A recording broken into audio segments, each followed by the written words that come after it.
دم کرنا منع نہیں، خود میرے سرکار نے دم فرمایا، اپنے اوپر دم کیا کرتے تھے، صحابہ نے بکثرت دم کیا ہے، آگے حدیث آئے گی میں انشاءاللہ آپ کو بتاؤں گا۔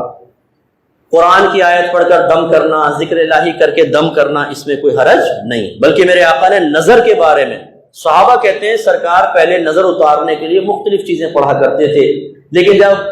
قل اعوذ برب الفلق اور قل اعوذ برب الناس نازل ہوئی تو اس کے بعد اگر کسی کو نظر لگ جاتی تو میرے آقا دو صورتیں پڑھ کر دم کیا کرتے تھے۔ تو جب بھی بچوں کو نظر لگ جائے، جیسے رات میں اٹھ کے رو رہا ہے بچہ،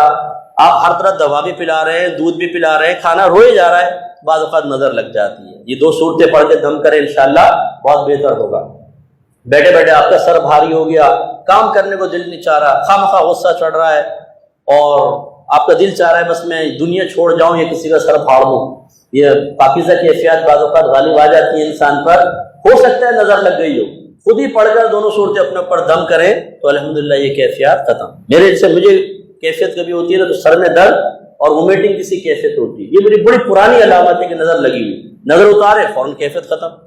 تو یہ آپ طریقہ اختیار کریں، تو یہ اچھا دم میں منع نہیں، لیکن خالہ بنگالن،